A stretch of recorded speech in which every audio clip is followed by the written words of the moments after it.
Vamos abrir a palavra do nosso Deus agora, no livro de Eclesiastes, capítulo 3, a partir do verso 16.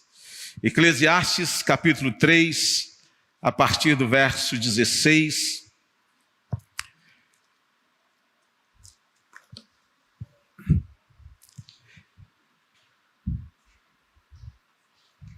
Assim diz a palavra de Deus. Eclesiastes 3, do verso 16 até o verso 22. Vi ainda debaixo do sol que no lugar do juízo reinava a maldade, e no lugar da justiça havia mais maldade.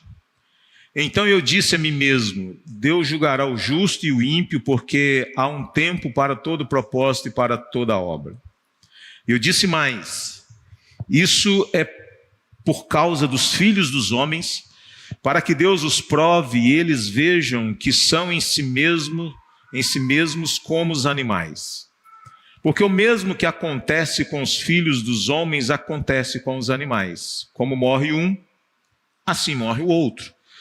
Todos têm o mesmo fôlego de vida, e o ser humano não tem nenhuma vantagem sobre os animais, porque tudo é vaidade. Todos vão para o mesmo lugar. Todos procedem do pó, e ao pó voltarão. Quem sabe se o fôlego de vida dos filhos dos homens se dirige para cima e dos animais para baixo, para a terra? Assim percebi que não há nada melhor para o ser humano do que desfrutar do seu trabalho, porque essa é a sua recompensa. Pois quem o fará voltar para ver o que será depois dele? Vamos orar? Deus amado, dá-nos a bênção de compreender a Tua palavra. Dá-nos a bênção, Senhor Deus, de expô-la, de explicá-la da melhor forma possível, que seja compreensível a todos, para que nós possamos entender, Senhor, que vivemos num mundo, um mundo que foi criado pelo Senhor, um mundo bom, mas o pecado, Senhor Deus, trouxe danos tão terríveis. A lei é boa, mas infelizmente, Senhor, a lei às vezes é distorcida para interesses espúrios. A verdade, Senhor Deus, é uma coisa boa, mas a mentira, ela tem prevalecido em muitos lugares. A honestidade, a integridade, mas nós convivemos com a corrupção. Então, Senhor, ajuda-nos para que esse texto possa nos ajudar a compreender como viver neste mundo diante de situações assim.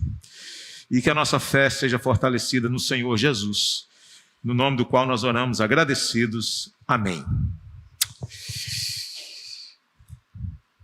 Onde está Deus quando a injustiça prevalece? Essa é uma das perguntas talvez mais profundas da alma humana. Vivemos em um mundo onde o culpado às vezes é absolvido, o inocente é condenado, onde o ímpio prospera e onde o justo muitas das vezes sofre. Diante disso, muitos concluem: bom, se Deus existe, então Ele não se importa. Já que há tanta maldade no mundo e se Deus é tão poderoso, por que Ele não resolve? Ou Ele não é todo-poderoso, porque se fosse todo-poderoso resolveria, ou se é todo-poderoso em não resolvendo, é porque Ele não se importa.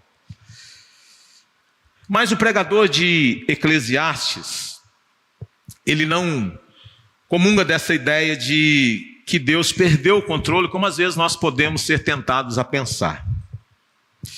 Pelo contrário, ele nos convida a olhar para a realidade de frente, sem ilusões, e ao mesmo tempo a enxergar essa realidade à luz de Deus. Então, ele nos convida a pensar a respeito de como nós devemos viver num mundo que tem sim injustiças, que nem sempre é a verdade que vai prevalecer, nem sempre é o amor, pelo contrário, muitos têm sido alvos de ódio, de perseguição, de oposição.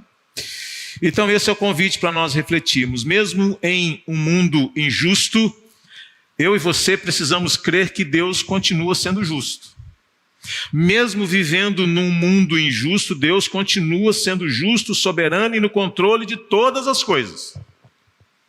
Essa é a verdade que esse texto ele tem a nos ensinar. Mais uma vez aparece a expressão debaixo do sol, e ela tem como objetivo fazer com que a gente pense a vida na perspectiva de quem está aqui debaixo, olhando para as coisas, percebendo, sentindo e concluindo coisas. Nós, às vezes, olhamos, e o povo brasileiro, eu acredito quase que de modo geral, é um povo meio desanimado. A gente não acredita nas nossas instituições, não. A gente tende a não confiar nelas, a gente tende a não crer nelas. Estou falando que a gente tende a não crer. É verdade que eles não nos ajudam muito, né? É verdade que eles não procuram facilitar a nossa vida. Mas nós precisávamos melhorar um pouco nesse quesito. Nós precisávamos ser um pouco mais altruístas e trabalhar para que as coisas, quem sabe, se não agora, mas num futuro próximo, pudessem ser um pouco melhores. Que as nossas instituições pudessem transmitir um pouco mais de segurança, de confiança. Então veja, irmãos, é interessante nós olharmos o verso 16 à luz do que veio do verso 1 até o verso 15. O pregador mostrou que há um tempo determinado para todas as coisas.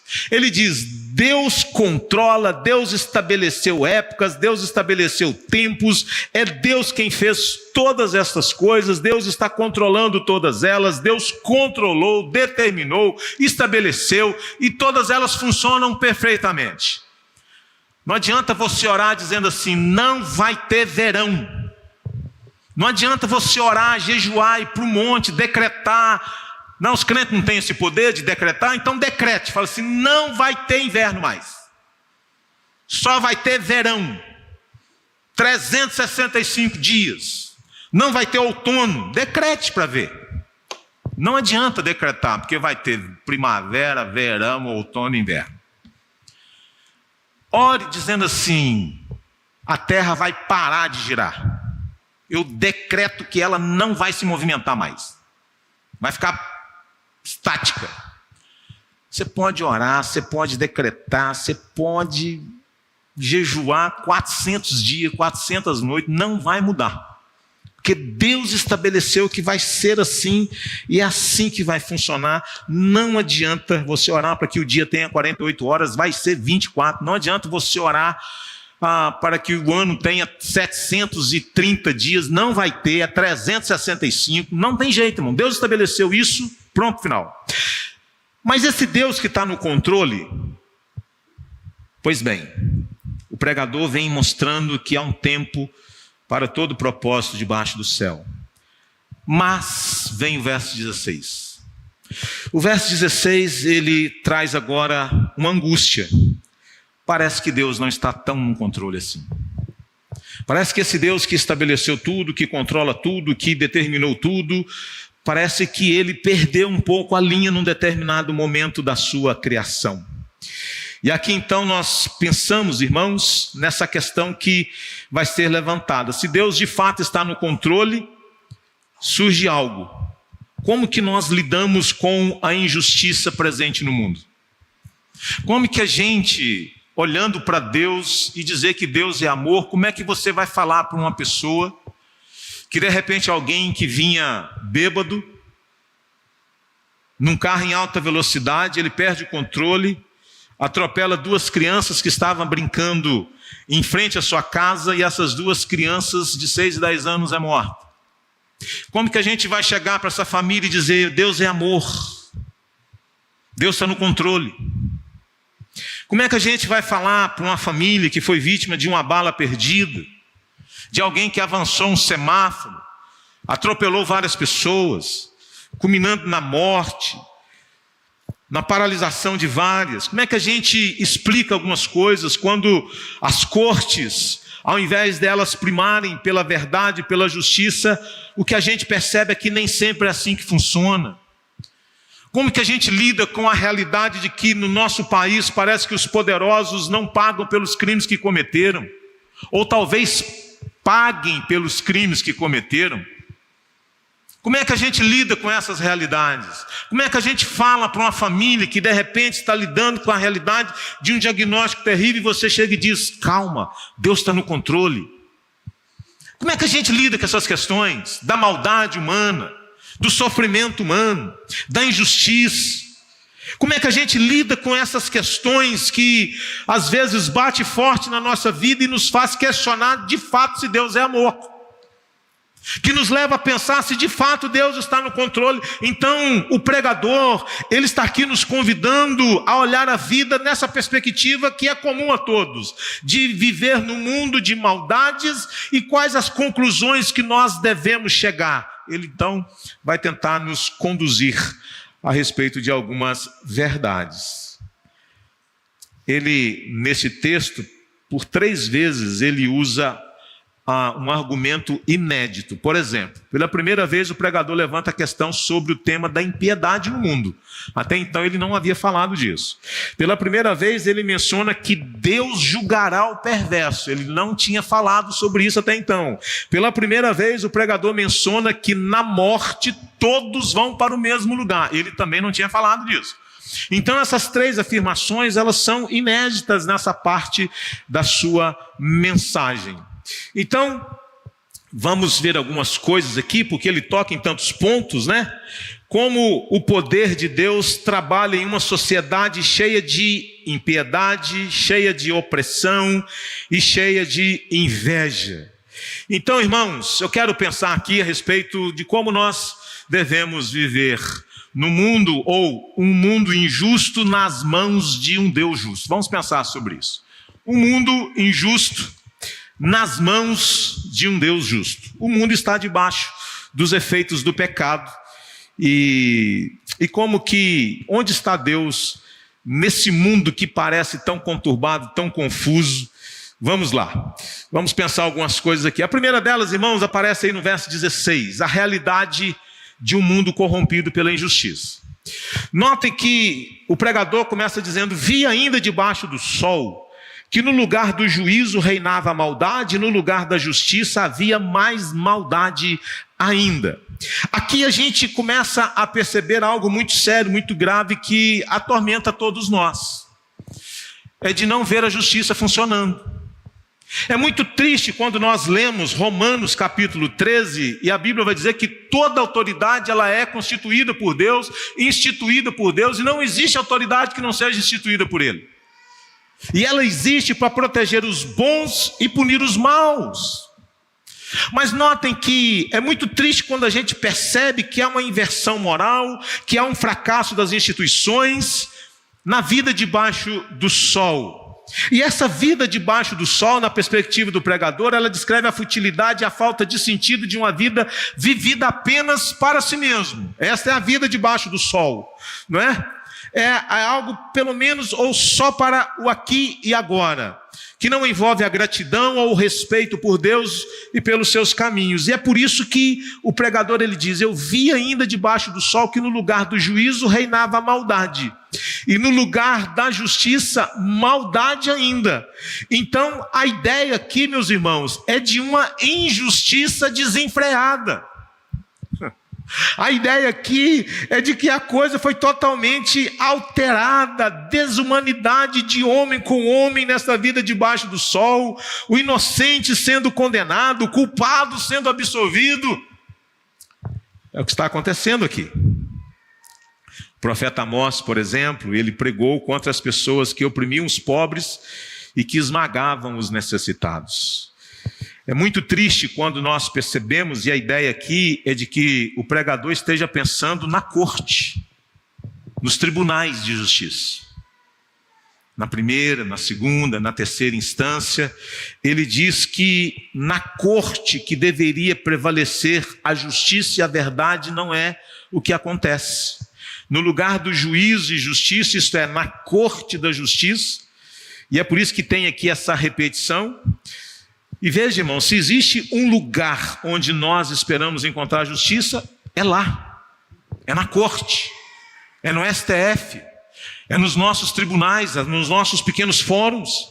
O pregador olha, a sua percepção é de que a maldade ela estava infiltrada na sociedade, não apenas na sociedade, mas ela estava também infiltrada naqueles que têm o poder de decidir, de culpar ou de inocentar. E ele olha e diz: as coisas estão invertidas na sociedade.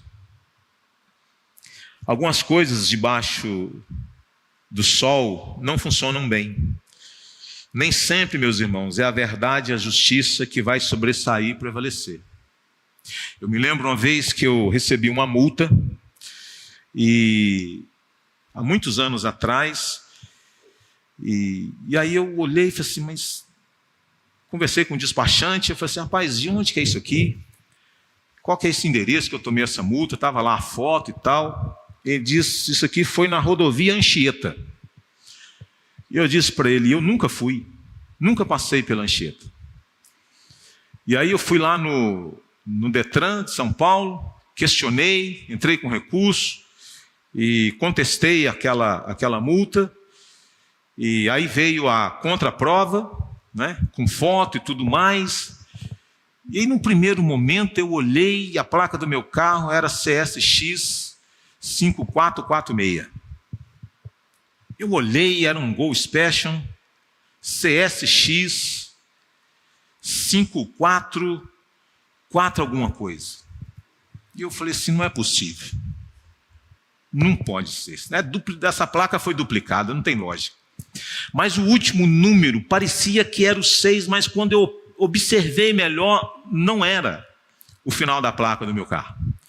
E aí eu questionei, entrei com recurso de novo, e aí veio a resposta, indeferido. E eu não ganhei. Eu não ganhei. Eu não tomei aquela multa, eu não passei naquela rodovia, mas o Estado não aceitou o meu argumento. Eu disse, não é a placa do meu carro, esse final não é do meu carro. Não teve quem convencesse o Detran de que eu estava certo. Eu acho que muitos já tiveram essa sensação. Talvez hoje, com as tecnologias modernas, as fotos têm uma precisão melhor. Naquela época, lá em 2002, 2003, né, a coisa ainda... Hoje melhorou muito, né? Então fica até difícil mesmo, porque... está ali, escancarado. Mas veja, irmãos, que sensação ruim de não ser defendido, de se sentir injustiçado.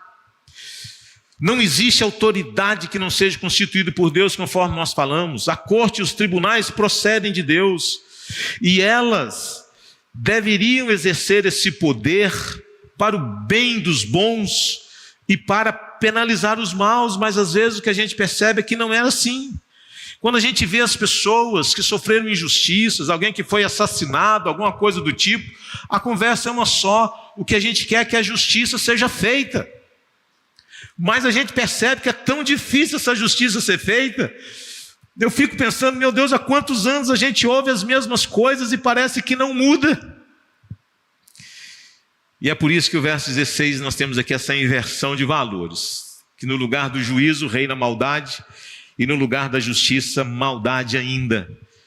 E às vezes, irmãos, não sejamos ingênuos, até mesmo entre nós, igreja de Deus, povo de Deus, concílios cometem erros também, não é? Nem sempre as coisas acontecem da melhor forma possível, nem sempre pode haver o temor devido, e a gente precisa atentar para isso. Então, o pregador, ele olha e ele se depara com a realidade de um mundo corrompido pela injustiça. O verso 17. Como é que a gente então começa a pensar um pouco melhor para não ser contaminado pela ideia de que está tudo perdido? Já que é a injustiça que prevalece, pastor, quer saber de uma coisa? Eu vou entrar no sistema. Se você não pode com eles, junte-se a eles. Você é um injusto também. Não vou mais primar pela verdade, não vou mais batalhar por aquilo que é honesto, que é direito, que é justo, que é verdadeiro, que é amável. Mas aí, antes de nós sermos contaminados por esse pensamento, ele chega. Calma, vamos ao verso 17. A certeza do juízo de Deus sobre todos. Então, aparentemente, a gente olha para a sociedade, a gente vê homens poderosos, esbanjando, andando de avião vazio para cima e para baixo, transportando apenas um passageiro. E como que essas pessoas nadam de braçada no nosso país? Como que a gente vê um povo trabalhando para sustentar uma classe política cada vez mais abastada? Gente que não representa o povo humilde e batalhador dessa nação, que trabalha 3 dias por semana, come tudo do bom e do melhor, não pega trens lotados, é avião para cima e para baixo. E antes da gente se desesperar, o verso 17 diz que Deus não é indiferente. Há um tempo determinado. A justiça final é inevitável, irmãos. Olha o que diz o verso 17. Então eu disse a mim mesmo, Deus julgará o justo e o ímpio, porque há um tempo para todo propósito e para toda obra. Do verso 1 até o verso 15, ele não vem falando a respeito de que tudo tem um tempo determinado? Então ele traz isso e diz assim, vai ter o tempo do juízo de Deus. Embora algumas pessoas escapem da justiça dos homens, mas ele está dizendo aqui, dessa justiça divina ninguém escapa. Dessa justiça eterna ninguém vai escapar dela. E onde está a resposta? Ele vai dizer, existe um Deus que vê todas as coisas e que em seu propósito, em seu próprio tempo, ele vai agir. Por isso que a Bíblia diz assim, não vingai-vos a vós mesmos, mas dai lugar à ira. Dar lugar à ira não é você se irar, não, é você entregar para Deus, filho. É você entregar nas mãos de Deus. O Senhor sabe. Entreguei para o Senhor isso aí. A lógica do pregador é simples. Se há um tempo determinado para todo propósito debaixo do céu, então deve existir também um tempo para a justiça. A gente olha para a história dos nossos irmãos. Quanta gente morreu porque é crente, quanta gente está morrendo porque é crente, quanta gente ainda vai continuar morrendo porque é crente no Senhor Jesus. Aí a gente fica pensando, tem que existir um juízo final. Esses governadores, esses poderosos dessa terra vão ter que se dobrar diante do Rei dos Reis, do Senhor dos Senhores, e eles vão ter que prestar conta de todas as maldades e atrocidades e injustiças que cometeram nesse mundo. E aqui, meus irmãos, o pregador chama atenção para isso. Deve existir um tempo para a justiça. Com isso nós aprendemos que devemos confiar e não desesperar. Gênesis 18, 25 diz, não fará justiça o juiz de toda a terra. Se a maldade e a injustiça são coisas inevitáveis, o que é capaz de consolar a gente, irmão? Seja honesto aí. O que é capaz de trazer um consolo para o nosso coração? Eu não dou conta de assistir determinados programas de televisão mais. Não aguento. Não me faz bem. Eu estou chegando numa fase da minha vida, da velhice. Eu já estou me vendo com 80 anos de idade. Que eu não estou tendo paciência. Não dou conta. Não dou conta. Não é que a minha cabeça está de 80 não, viu, irmãos? Eu estou tomando posse, 80, 90, 100. Eu já estou me vendo lá. Já estou me vendo lá. 90 anos, sustância. Então veja. Amém? Oi, boa. Dá uma moral aí, irmão. Isso aí, ué. É isso aí. Cada um tem que ajudar a gente, irmão. Senão. Então veja. Se a gente vive nesse mundo, irmãos, como é que a gente é consolado? Se a maldade e a injustiça são coisas inevitáveis, como é que a gente pode ter um pouquinho de consolo? A certeza de que Deus julgará o justo e o ímpio. Ou seja, a maldade e a injustiça podem até prevalecer por certo tempo, mas não por todo o tempo. Não por todo o tempo. Ela não escapará da justiça de Deus. Não adianta, chegará o dia. Até aqueles que traspassaram o Filho de Deus vão ressuscitar e vão comparecer diante dele. Pilatos, Césares, todos esses imperadores poderosos que acharam que eram deuses, eles vão ter que comparecer diante do Senhor dos Senhores, dos Reis, e eles vão ter que se deparar com todos aqueles que foram alvos da sua maldade. A única maneira, meus irmãos, da fé sobreviver diante deste cenário é saber que existe um Deus e Ele é o juiz infalível que chegará ao tempo determinado para o julgamento, e sendo assim, não devemos julgar antes do tempo. Não devemos julgar antes do tempo. a certeza do juízo de Deus sobre todos, conforme diz o verso 17, tem que trazer consolo ao nosso coração, tem que trazer paz ao nosso coração, e não permitir que nós sejamos tomados de ódio, de querer fazer justiça com as próprias mãos, de ao invés de entregar a ira, de dar lugar à ira, entregar nas mãos de Deus, a gente se irá injustamente às vezes. Cuidado! O pregador está nos convidando a olhar para a vida com essa perspectiva. Se a gente olha para este cenário e percebe que a maldade de certa maneira parece prevalecer, ele diz: calma, vai chegar o dia, há um tempo determinado. O apóstolo Paulo, ele diz assim: porque Deus estabeleceu o dia em que há de julgar o mundo com justiça, por meio de um varão que acreditou e determinou diante de todos, a saber, Jesus Cristo nosso Senhor. Deus estabeleceu o dia em que vai julgar o mundo com justiça. E a gente precisa entender, meus irmãos, uma coisa muito séria: não existe uma criatura que esteja no céu por merecimento. Não existe uma pessoa que está no céu porque mereceu. Mas não existe uma criatura que foi condenada injustamente. Não há.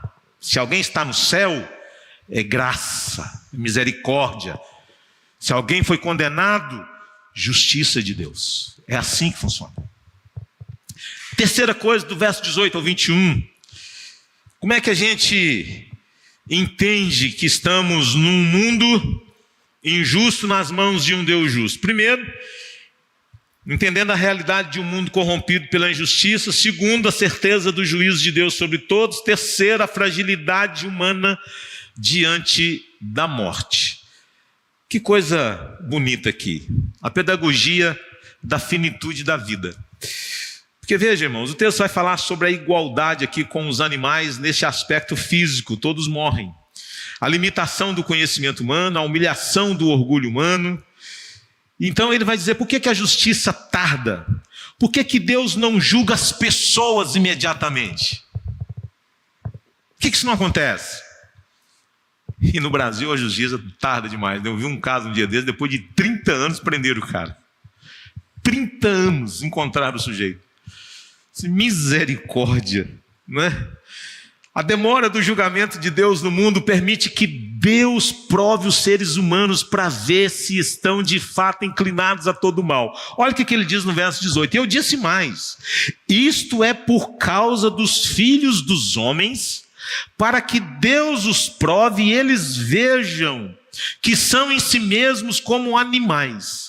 Porque o mesmo que acontece com os filhos dos homens, acontece com os animais. 2 pontos. Como morre um, assim morre o outro. Todos têm o mesmo fôlego de vida e o ser humano não tem nenhuma vantagem sobre os animais, porque tudo é vaidade. Todos vão para o mesmo lugar, e aqui ele está falando do pó da terra. Todos procedem do pó e ao pó voltarão. E aí o 21 diz: quem sabe se o fôlego de vida dos filhos dos homens se dirige para cima e dos animais para baixo, para a terra. Agora veja, diante de uma impiedade crescente na sociedade humana, ou a impiedade crescente na sociedade humana mostra as pessoas que elas às vezes agem como animais. Não apenas no que diz respeito à morte, mas a gente vê às vezes, e a gente usa até uma expressão forte: selvageria. Né? O homem não é um animal racional, não. Tira esse negócio da cabeça, em nome de Jesus. Mas a gente se comporta às vezes como. O homem é capaz de cometer coisas tão bárbaras, tão atrozes, tão terríveis, que a gente chega a pensar que é pior do que um animal. A tamanha selvageria e a maldade.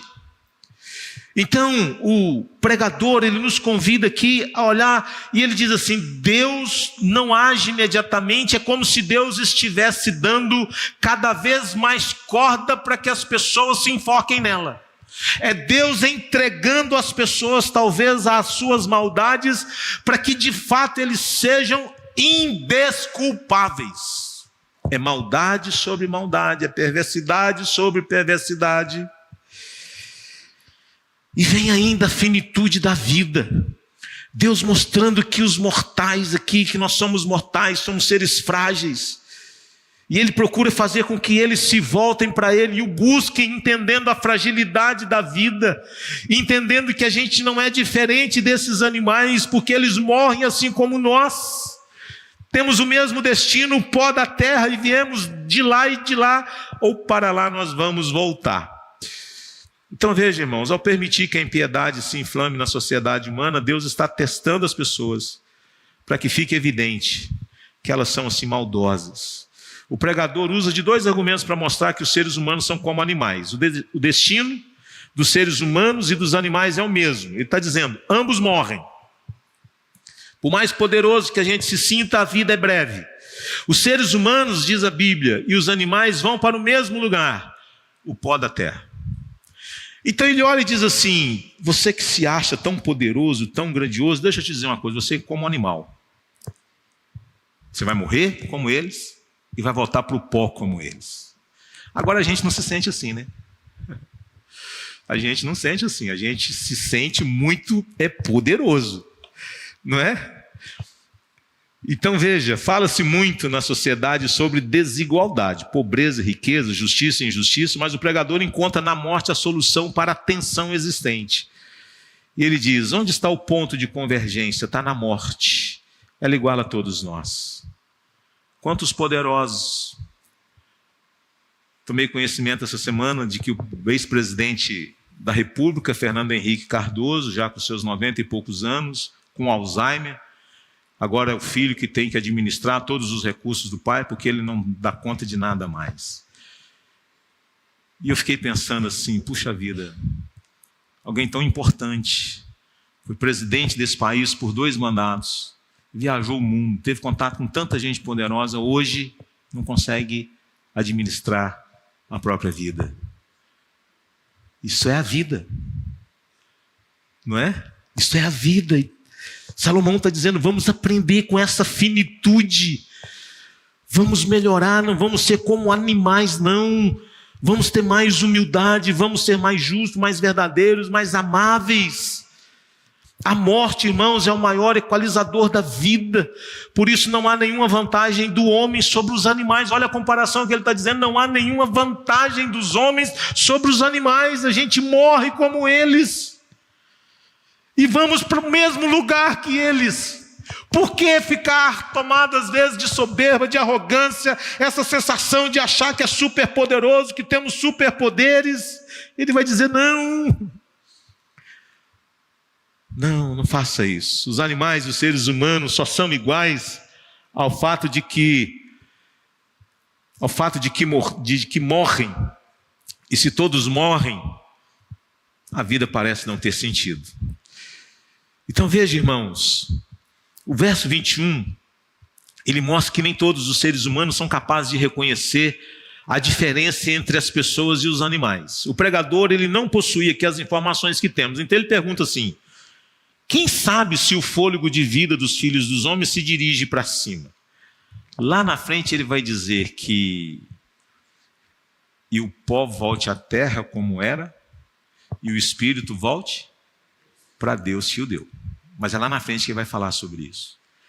Aqui parece que ele está tomado assim de uma incerteza, de uma insegurança. A sabedoria convencional certamente dizia que quando os animais morrem, eles simplesmente morrem. Mas quando uma pessoa morre, seu espírito sobe para o céu. Podemos realmente ter certeza disso? Podemos realmente ter certeza disso? Como podemos saber se quando morremos realmente vamos para o céu para viver com Deus? Porque ele conclui depois, lá no verso 22, dizendo assim, pois quem o fará voltar para ver o que será depois dele? Isso aqui me ensina um negócio interessante também, que ninguém tem o poder de trazer para cá alguém que daqui partiu. Quem pode fazer voltar para ver o que será depois dele? Ninguém tem esse poder. E diante da incerteza do futuro, o melhor a ser feito é cuidar do presente. Ele vai dizer, é ser produtivo. E aí então ele aponta um caminho. Então ele ensinou 3 coisas. Primeiro, a realidade de um mundo corrompido pela injustiça. Segundo, a certeza do juízo de Deus sobre todos os homens. Terceiro, a fragilidade humana diante da morte. E ele termina nos fazendo um convite: como viveremos?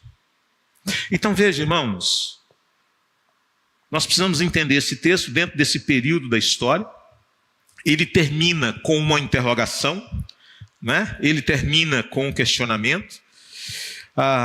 Então, o que a gente aprende aqui, né? Caminhando para o verso 22 e para a parte final. Como viver neste mundo, diante desse mundo contaminado pelo pecado, diante da certeza que temos de que Deus julgará a todos, diante da fragilidade da vida e desta aprovação de Deus sobre os homens, permitindo a eles cometerem cada vez mais maldade, parece que para que sejam de fato indesculpáveis diante de Deus.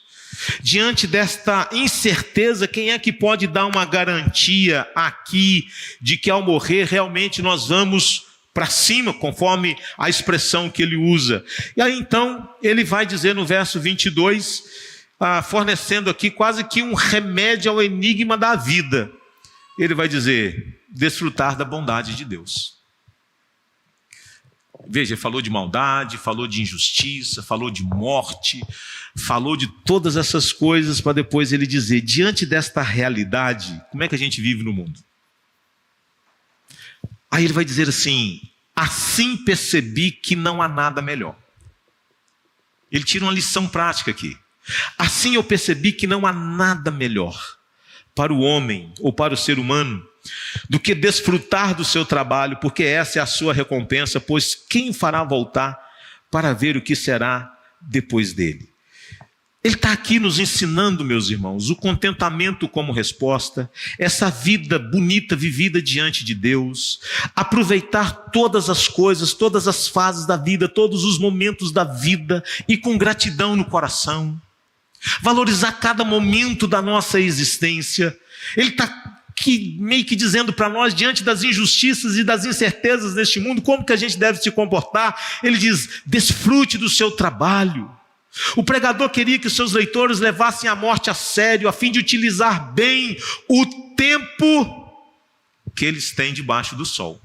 Ele diz: a vida é finita, a gente vai morrer mais cedo ou mais tarde. Então ele vai dizer, diante da maldade que existe no mundo, diante de um juízo que vai chegar no tempo determinado, e diante da certeza que temos de que a vida é breve, como é que a gente vive então nesse mundo?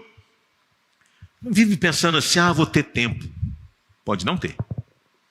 Oscar Schmidt, com 68 anos, novo demais, e de repente um problema cardíaco e não deu tempo de socorrer.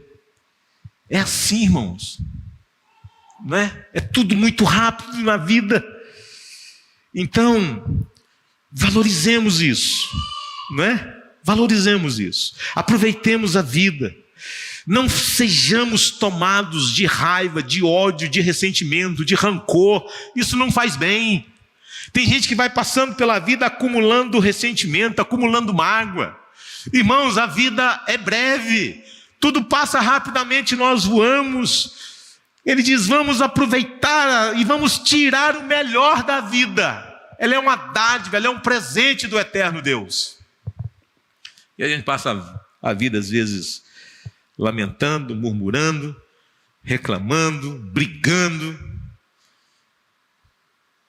A felicidade é uma escolha, irmãos. A felicidade é uma escolha. Eu quero terminar aqui pensando o seguinte: sobre a injustiça. Não se escandalize com o mal. Vivemos num mundo caído. Vivemos num mundo caído. Romanos 3 é o texto que lemos. Mas eu quero que você entenda que o problema não está lá fora, irmãos. O problema está no coração. O problema não é o STF. O problema é o meu coração e o seu coração. A gente fala às vezes das injustiças no mundo, mas a gente às vezes esquece do que está dentro do nosso coração. Nem sempre nós somos justos. Nem sempre nós somos verdadeiros. Nem sempre nós somos íntegros. Nem sempre nós fazemos aquilo que é amável, aquilo que é de boa fama, aquilo que é respeitável. Então, do que adianta falarmos de Brasília, falarmos das instituições e o nosso coração? Segunda coisa, sobre o juízo. Confie na justiça final de Deus. Deus não ignora o mal. Creia que Cristo é o juiz. Está lá em João 5:22. E aqui entra um ponto importante. Na cruz, Deus julgou o pecado. E em Cristo, há o escape para o juízo. O apóstolo Paulo diz assim: fugir da ira vindoura. Fugir da ira vindoura. E só tem um jeito de fugir da ira vindoura: é buscar socorro naquele que recebeu a ira divina no nosso lugar. Terceiro, sobre a morte. Ô irmãos, a morte revela a nossa incapacidade. É duro, é tenso, né? Eu fui hoje à tarde lá em Jandira, no velório de Dona Máurea, 96 anos. Foi uma boa vida, não é? Privilégio, 96 anos, não é verdade? Mas morreu. E assim, irmãos, mas como é que a gente se consola a respeito desta tão terrível situação? Cristo venceu a morte no nosso lugar. Que coisa maravilhosa, meus irmãos, saber que o Evangelho revela essa esperança. O Evangelho revela isso para nós.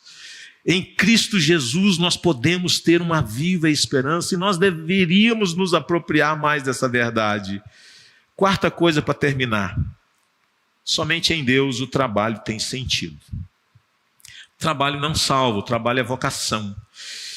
E é por isso que o pregador, diante de tantas incertezas, ele diz assim: não vença o mal com o mal. Desfrute da bênção de Deus. Trabalho é bênção de Deus. Ele nos proporciona tantas coisas maravilhosas. Você pode sair de vez em quando, ir para o shopping center, comer um McDonald's, né? Um BK, ir lá no Popeye, uma massa boa, ir num restaurante, fazer uma viagem, desfrutar de tantas coisas bonitas, boas da vida, e coisas simples que podem encher o nosso coração de satisfação. Mas às vezes, meus irmãos, ao invés da gente escolher celebrar, nós podemos escolher nos amargurar. Nós podemos escolher nos amargurar. E isso não é o caminho de Deus para nós. Vamos orar?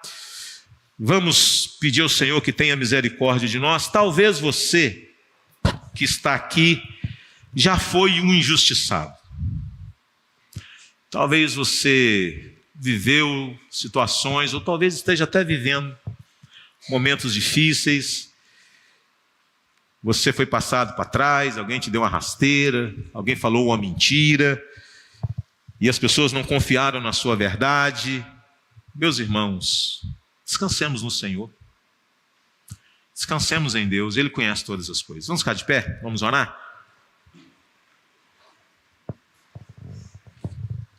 E vamos orar para Deus nos dar paz, para que a gente realmente possa confiar na providência e na justiça de Deus. Senhor, Tu estás no controle de todas as coisas. Nós cremos que mesmo nesse mundo caído, onde às vezes o mal parece estar prevalecendo em tantos lugares, mas, Senhor, ninguém vai escapar da justiça do Deus vivo e verdadeiro. O Senhor colocou os tribunais, as cortes, todas elas são instituições estabelecidas pelo Senhor. Cremos nisso e que bom que nós as temos. Mesmo falhando, mas é melhor ainda assim, porque nós não temos noção do que seria viver numa sociedade sem guarda civil, polícia militar, exército, marinha, aeronáutica, os fóruns, primeira, segunda e terceira instância.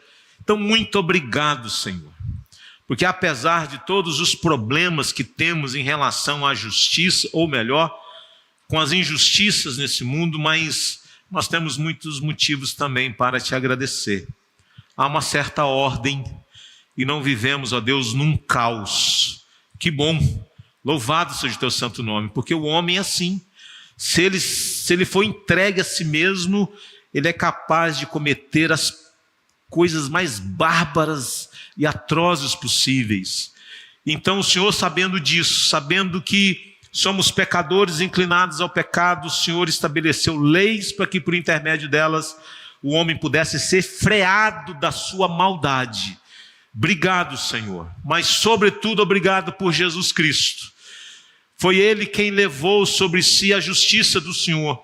O salário do pecado é a morte, e aquele que não conheceu o pecado, o Senhor o fez pecado por nós. Louvado seja o teu santo nome.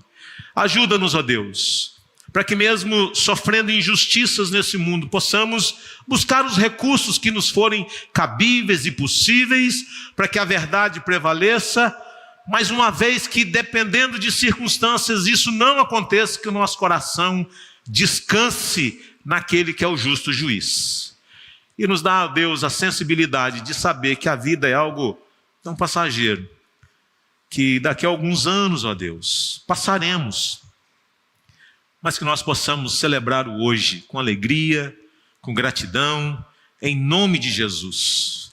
Dá-nos a bênção, Senhor Deus, de sermos um povo alegre, feliz, um povo que se abrace mais, que celebre mais, que brigue menos, um povo que desfrute mais da comunhão uns dos outros, para honra e glória do teu santo nome. Assim nós oramos, agradecidos no nome de Jesus. Queridos irmãos, que a graça maravilhosa do nosso Senhor e Salvador Jesus Cristo, que o eterno amor de Deus o Pai, as doces consolações do Espírito Santo estejam com todos vocês e toda a igreja de Jesus hoje e sempre. Amém e amém.